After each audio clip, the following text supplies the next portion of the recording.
Hey there, real pleasure to have Dean Pullin back from the Neeley School of Business at TCU.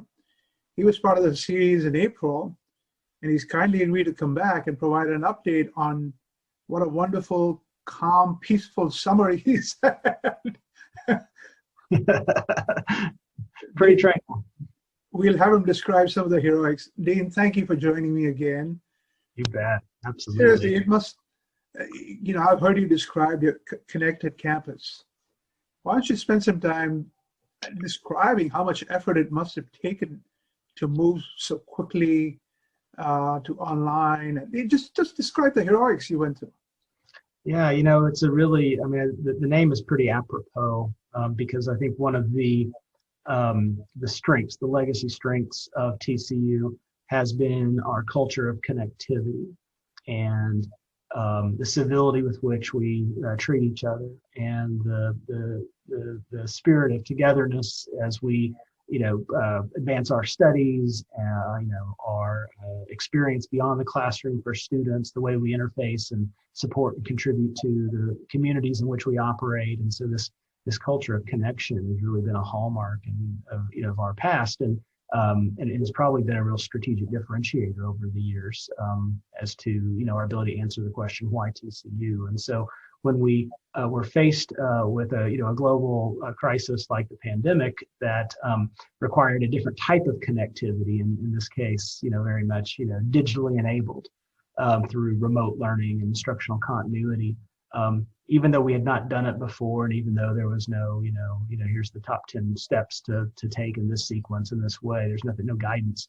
At some level, it was inside of us, and our culture prepared us to maintain that level of connection across our campus. And so I was very proud of the way we were able to operate in a time of ambiguity, where the world around us and near us was changing dramatically, where good ideas on Monday were no longer good ideas on Tuesday, and just the absolute agility that we showed from our leadership team to our across the faculty, our staff, even our student leaders were in the mix, helping to problem solve and make the best right decisions for our campus to stay connected at every turn. And so that helped us transition from an environment where we had only begun to experiment with some remote and hybrid delivery formats and just a handful of classes in our graduate programs to, within 10 days, the entirety of the campus being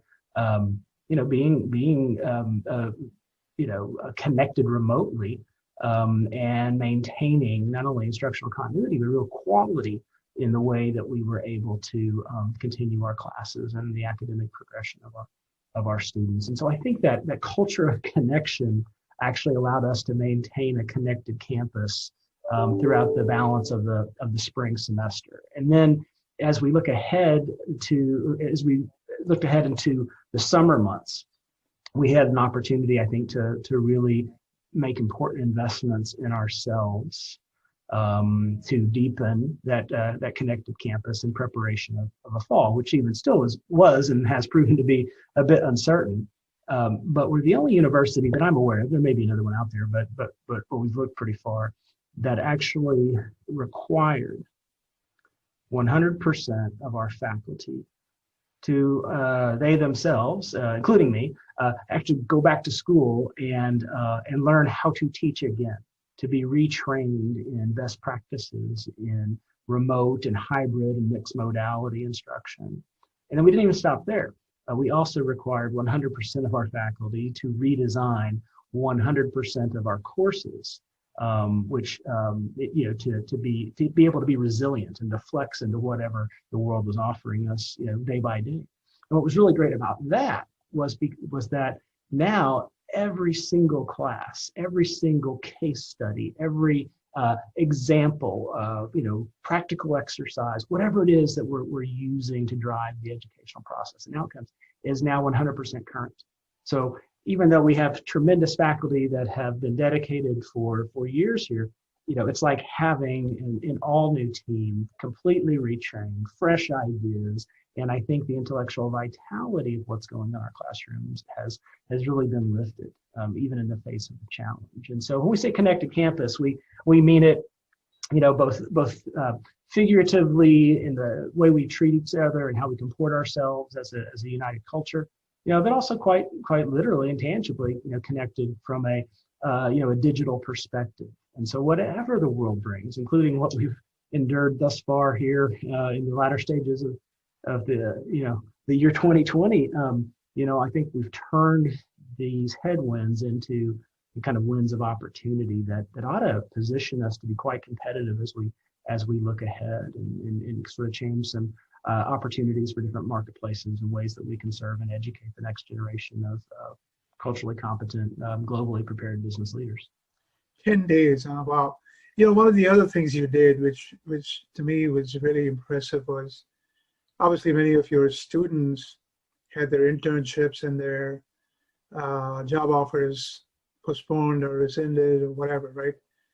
And you accelerated a master's in business analytics in just a fortnight or so to give them a chance to, go back to school as one way to not, waste a year or whatever, right? But to talk a little bit about that. Yeah. So one of the things that we hold dear at the Neeley School is our spirit of innovation. In fact, we make a brand promise to our stakeholders every day that we call the Neeley Promise. And in many ways, it's the promise we make. It's the purpose of our organization, and we encapsulate that purpose and in this promise to unleash human potential with leadership at the core and innovation in our spirit. And that's been installed for years and is really front and center on how we make a lot of decisions. And so during this time, we were actually able to lean into that promise and particularly that spirit of innovation. And we said, well, wait a second, the world is changing, not just for TCU, but for our students and their career arcs. And oh my gosh, due to no fault of their own, these incredibly talented, well-trained, highly educated, sort of young people who have done everything right, secured great internships and job offers, and some of them are about to graduate, and then their world changes. And so, because we are driven by that promise, we said, well, we have to lean into that. And what does that mean? And how might we serve? And how might we lead our university to provide a pathway so that their careers aren't fundamentally altered for years, if not decades? And so we conceived of an all-new Master's of Science in Business Analytics program. It's a 1-year, generally designed for pre-experience, so someone that's adding an additional year to their undergraduate experience, that meets a couple of needs. One,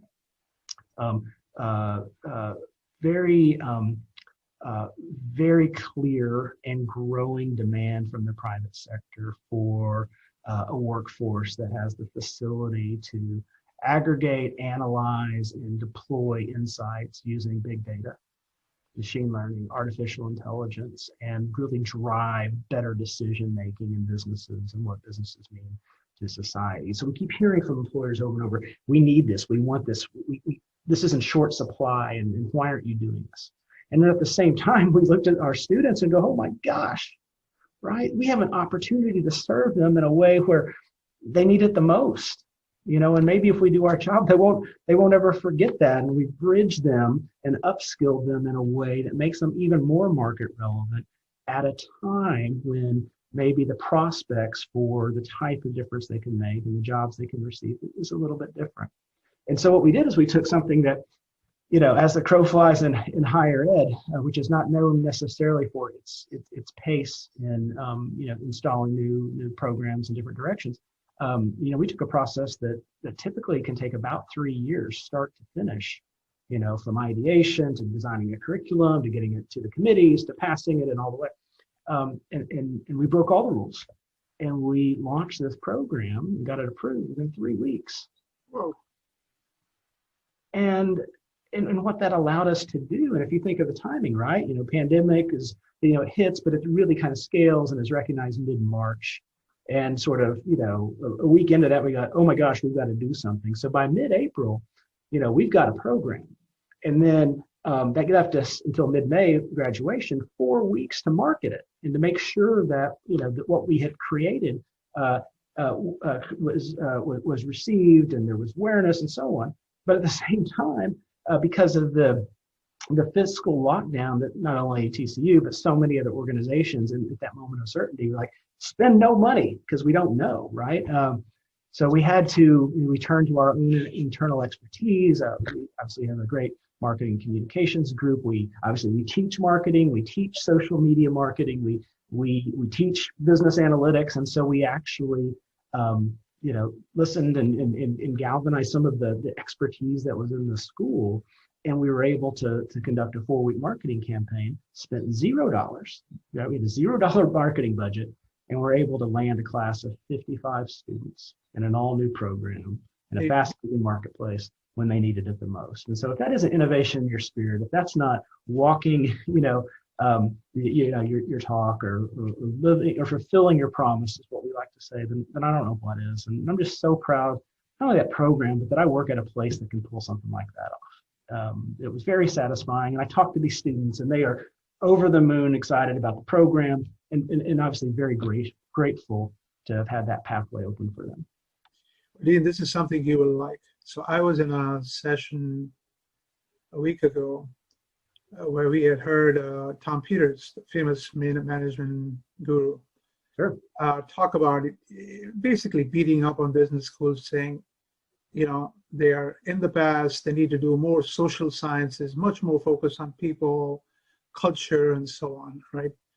And somebody asked me, says, isn't that the way business schools should head? And I go, actually, I think they should do what Neeley is doing, verticalizing.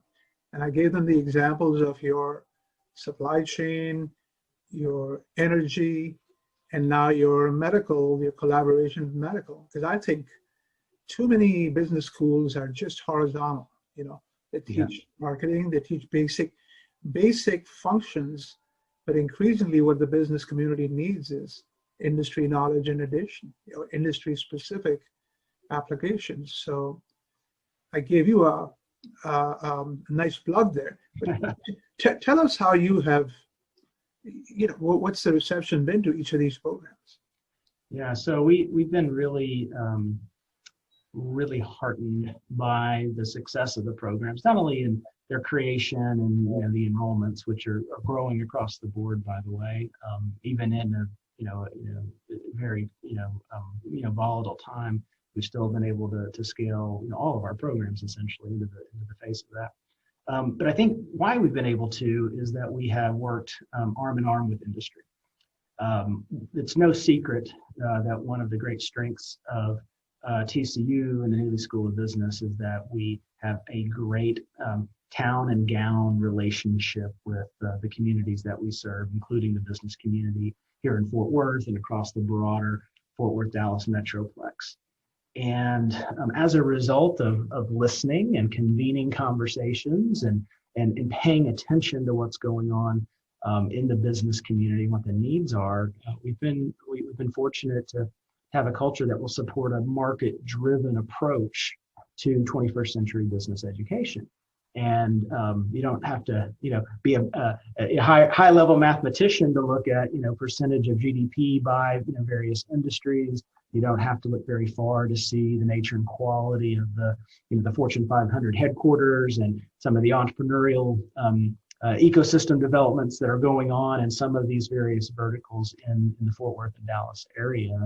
And so if we have relationships with those leaders, and we sit in that marketplace, and we see the growth economically and otherwise, then we just have to, to respond to that and provide the types of culturally competent business leaders that are needed for those great industries, those verticals that mean the most at a minimum to the marketplace in which we sit, and then at a maximum, the global financial and geopolitical impact that those types of industries, make.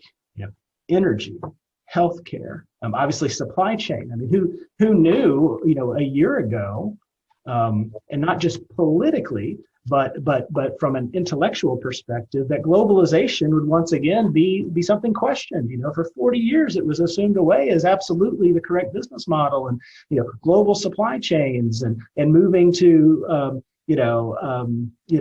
international relationships that are economically expedient. And obviously we've seen in the last, during global pandemic and for other circumstances, the need perhaps for more of a localized supply chain or redundant suppliers or some of these things. And so to have programs that are aligned with these important industries or these important functions that are being, reconsidered real time, in the world in which we live, is a byproduct of the spirit of innovation of our faculty, the willingness to listen and partner, and then by having a very forward recognition of the economic miracle of the Dallas-Fort Worth Metroplex in which we sit, and bringing those two things together in a powerful way. The funny thing is, I've been to 70 countries, so I was part of the 40-year globalization that you talk about. About 10 years ago, I switched it off.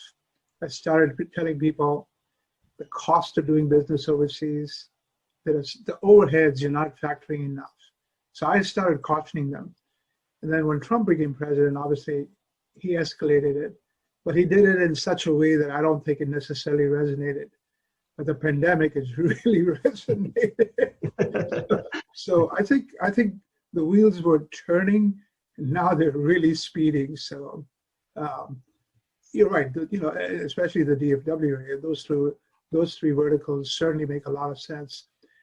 Now that your campus is open, tell us about some of the protocols you've had to put in place. How is that working out? Because TCU is a proud football school, and tell us about all the precautions you've had to take. Yeah, so it's been terribly comprehensive.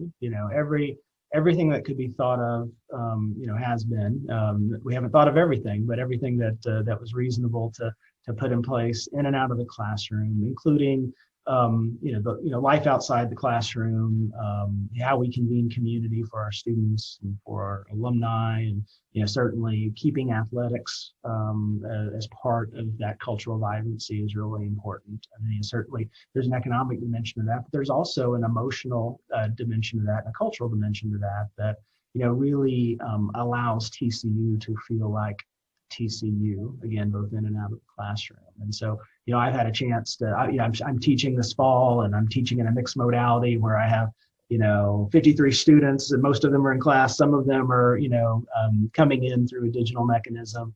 But I'm also, participating in a residential way outside of the classroom. We have a number of student engagement teams and new programs that we've put in place that are keeping that vibrancy and that human connection going. And then, the protocols that have been put in place for some of our sporting events, our football games in particular, are very impressive. The safety, the attention to detail, the clarity of signage, the communication, maybe the over communication, but in a way that really keeps it top of mind. That yes, we're going to enjoy ourselves, but we're going to do it in a very responsible way that's bound up in the totality of circumstances that drive the success of this university. Someday you can come up with your own version of the NBA bubble. Exactly, right.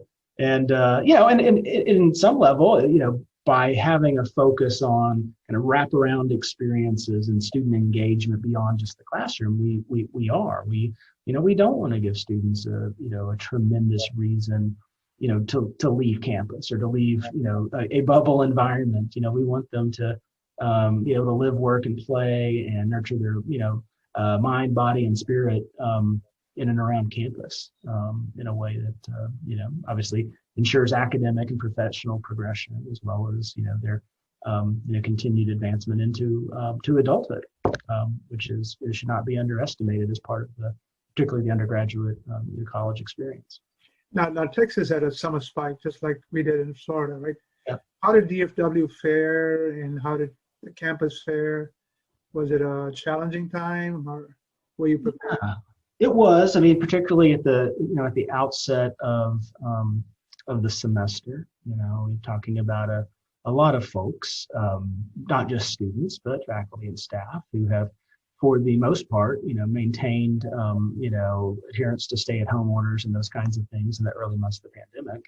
And now we are, conducting a thoughtful and prudently executed, human experiment by bringing, 12,000 people back together in a structured way. And so, while some of the early numbers were a bit alarming because, we just know what to expect, we did expect that when you bring people back together that, particularly after such a long time away, that you might see that. But once we got over an initial spike, the number of cases are very, very moderate, and certainly the protocols that we put in place to keep those in check have been impressive. In fact, we're here in early November with only 3 weeks left of the structured fall semester, and we have not a single report of a transmission in a classroom. Not one. The transmissions we're seeing are more in people's personal lives and those kinds of things. And so I think that we have handled it well. It's been dynamic every day, more problems or more issues or more scenarios that we haven't seen before that we have to address. But for the most part, I'm really, really proud of this campus and all the stakeholders that have allowed us to continue to progress in a really high quality way. Dean, you should be proud. I've done 75 of these C-level interviews, and every one of them, I just go, my God, I can't imagine what they've been through. But you're smiling and you're optimistic. And then I go out and I listen to media and I listen to social media, and we live in different worlds, don't we? I mean, it's bipolar. Like I've told a couple of journalists, why don't you call these business executives? Get off your doom and gloom. But I guess that's the world they live in, and not going to change them. But it's if you're in a leadership position, I mean, you have two choices, right? You can be doom and gloom and woe is me, and externality, and whatever. But or you could say, holy smokes, what are the things that I've always wanted to do? What are my wildest aspirations that there's no way, absent a global pandemic or whatever circumstance, that I could get away with doing this, right? In a way that's going to position my organization, my company, to be competitive in a more lasting way, or more relevant to where the world is or where it's going. And so, and we just have, our little examples here in Neeley, but, thank you for your company. What about that 3-year project that you could get done in 3 weeks? What about that new marketplace that you could enter because you have to, right? Because that's an imperative, a financial imperative, or strategic imperative that has to be prioritized today, not in the regular 2-year annual strategic plan update process. Right? So if you think about it from a leadership perspective, and if you can, and obviously there's a human tragedy going on, with the pandemic. But if you can isolate for what the circumstances of that human tragedy allow you to achieve as a leader, you can go so far so quickly. And if you do it with a strong culture, you can go together to make lasting change that'll position you for years to come. I interviewed Jeremy Bloom, who was the only athlete who skied in the Olympics and was also drafted in the NFL. And now he's the CEO of a technology company. And he made a comment. He says, as an athlete, if you listen, you're taught, focus on what you can control, attack that with as much passion as you can. Everything else is noise. And I thought that was a great comment for this time. So, Dean, thank you for your service. Any final thoughts? Well, I just want to say, thanks to anybody that is in the orbit of TCU and the Neeley School of Business. One of the things that maybe I won't ever forget is that in that moment when we were seeing all these job offers taken away,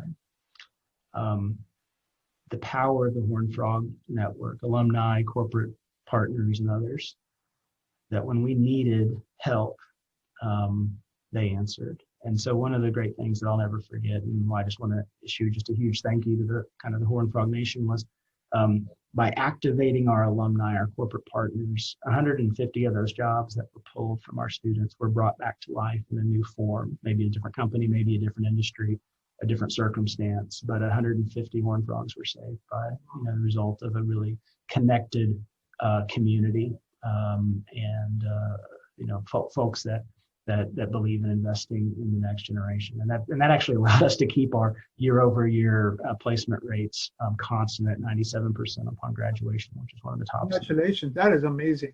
That is amazing. Yeah. So it's keep smiling. Keep doing what you're doing. Thank you so much. Yeah. Well, thank you. It's always good to be with you. Thank you.